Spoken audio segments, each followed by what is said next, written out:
Chapter 17 The Ransom.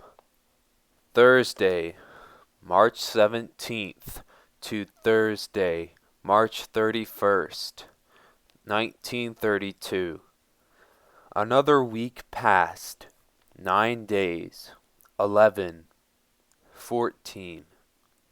14 days since they'd received the baby's sleeper. 14 days with only one additional communication from the kidnappers, scolding Charles for following so many false clues. Obviously, they had read newspaper coverage of the Aviators Association with Mickey Rossner, and they didn't like it.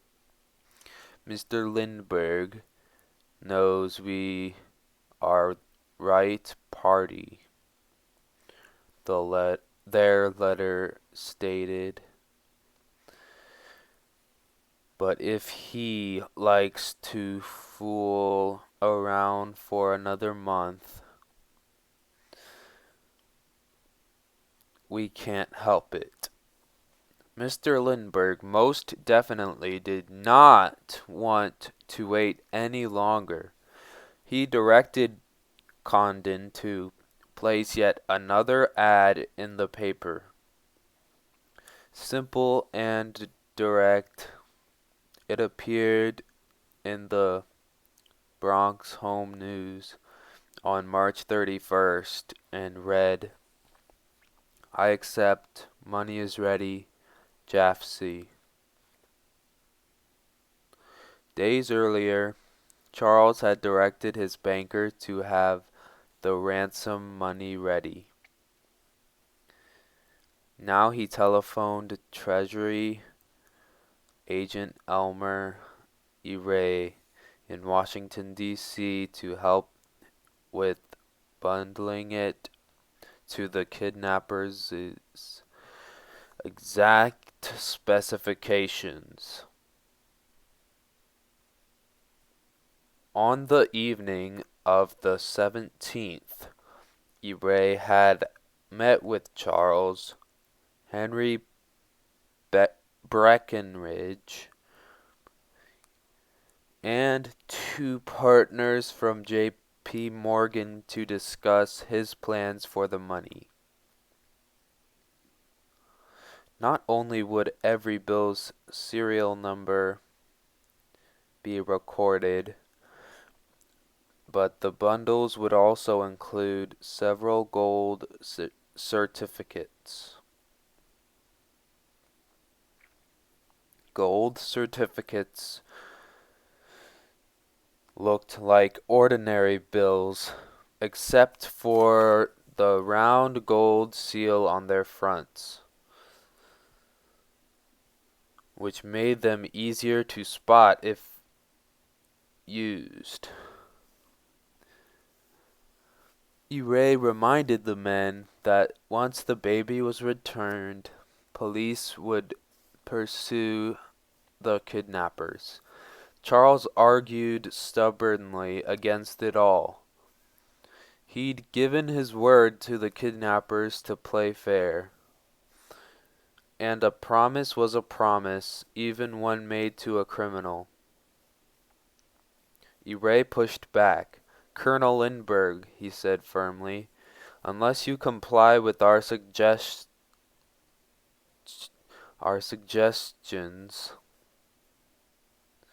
we shall have to withdraw from the case. We cannot compound a felony." Charles narrowed his eyes and tightened his lips. Ray walked out. But the next morning, Charles agreed to the agent's plan.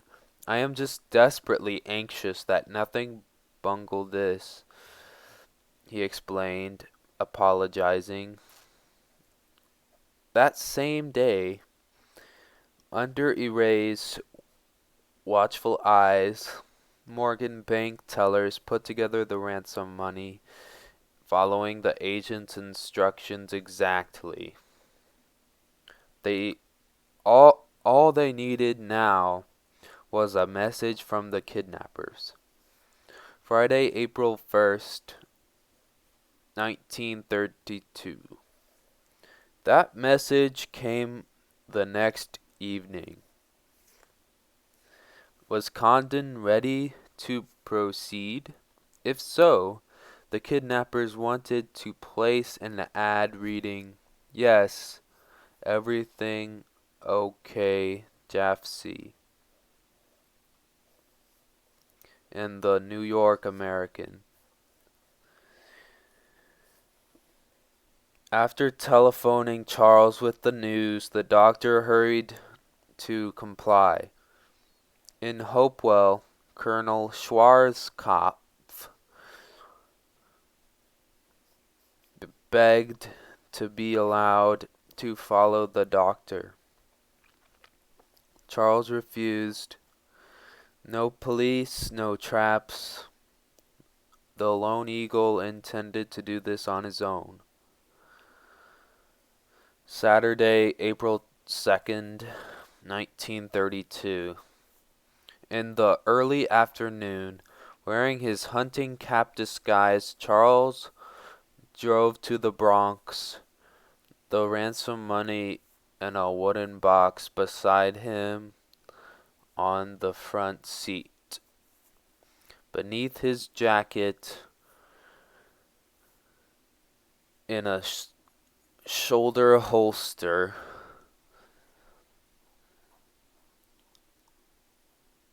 he carried a small handgun, just in case. Breckinridge was already at Dr. Condon's house when Charles arrived.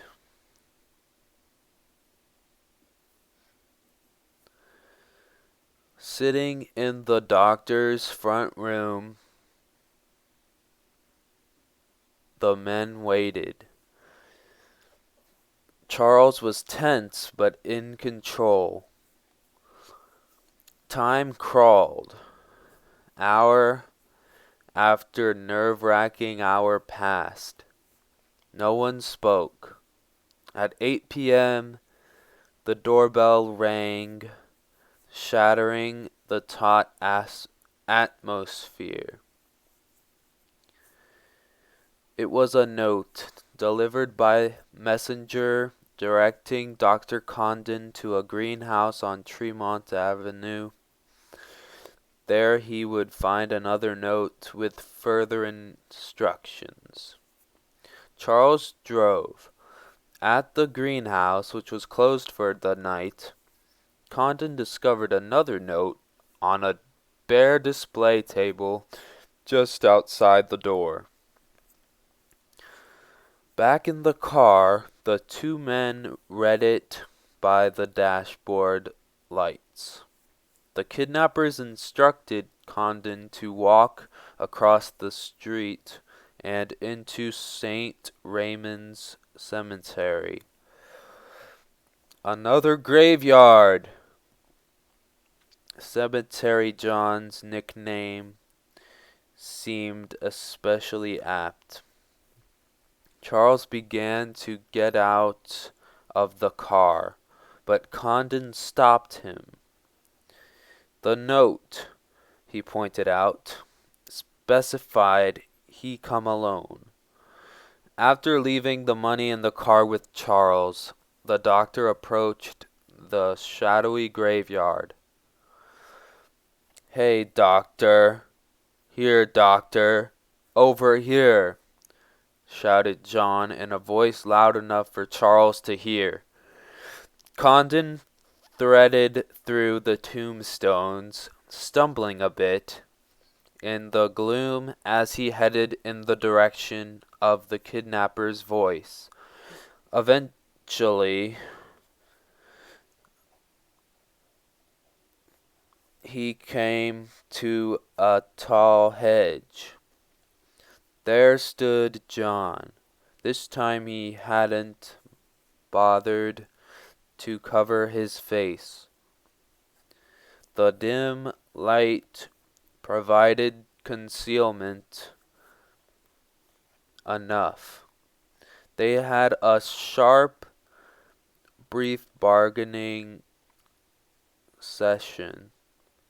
Then Cemetery John went to fetch a note with directions to the baby's whereabouts, and Dr. Condon returned to the car for the ransom. Minutes later, Condon handed over the box of money, and John handed over an envelope. "Don't open that note yet," he warned. "Not for 6 hours." Then he hoisted the wooden box onto his shoulder and disappeared among the tombstones. Condon hurried back to the car. "The baby, where's the baby?" exclaimed Charles. The doctor handed over the sealed envelope and relayed John's warning.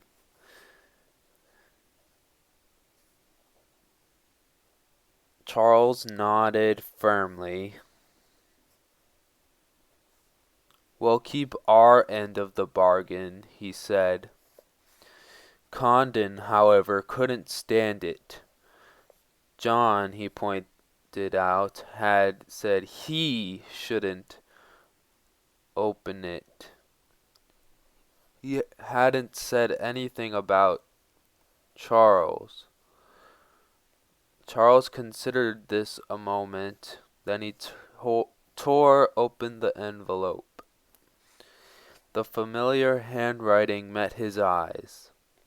The baby, he read, was on a 28-foot boat called the Nellie, cruising in the waters of Vineyard Sound in Massachusetts. As planned, the two drove to the Morrowes' apartment in Manhattan.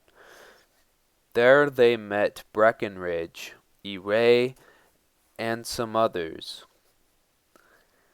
While Condon described Cemetery John for a sketch artist from the Treasury Department, Charles arranged to have an amphibious airplane waiting at the airport in Bridgeport, Connecticut. The plane would be perfect for putting down beside the Nellie once Charles spotted it from the air. Then Charles raced around the apartment, gathering up Charlie's favorite blanket and toys, some diapers, and a bottle. Only a few more hours. Sunday, April 3rd, 1932. At dawn, Charles, Breckenridge, Condon, and Ray climbed aboard the plane. The rising sun glinted off the water as they soared up into the brightening sky. Hopeful and in good spirits, they headed toward Vineyard Sound. No one spoke but Condon. Above the engine's roar, he shouted dramatically, "To be or not to be, that is the question." The old man had never flown before, and the recitations helped soothe his nerves. Recalled Ray, when Jaffe wasn't reciting Hamlet, he was reeling off biblical quotations by the hour. Soon the men were scouring the area between Martha's Vineyard and the Elizabeth Islands. Sometimes they dove so low, observers thought the plane was about to land. Then it would swoop up, turn wide, and come in low again to scan the boats below. By noon, their good spirits evaporated. Charles's face grew pale and taut. Condon fell silent. By mid-afternoon, desperation set in. As their plane crisscrossed the waters of the Sound, they inspected anything afloat. Their eyes ached from looking so keenly, searching until night fell. There was nothing to do but return to the airport.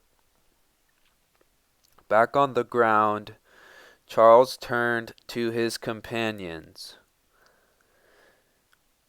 "We've been double-crossed," he said, his voice sounding bitter and anguished. No one replied. What was there to say? It dawned on Dr. Condon that the pilot hadn't been prepared for this outcome. Naively, he trusted the kidnappers and played by their rules. But now, all his hopes had come crashing down in the space of a few terrible hours. Charles didn't know what all this meant, and he had no idea what to do.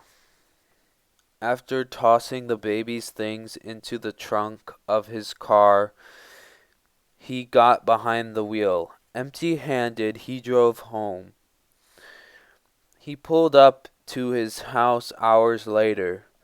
He could see that Anne had gotten things ready to welcome the baby. How had she known? He hadn't told her about the drop-off. He could only assume. His mood had given him away,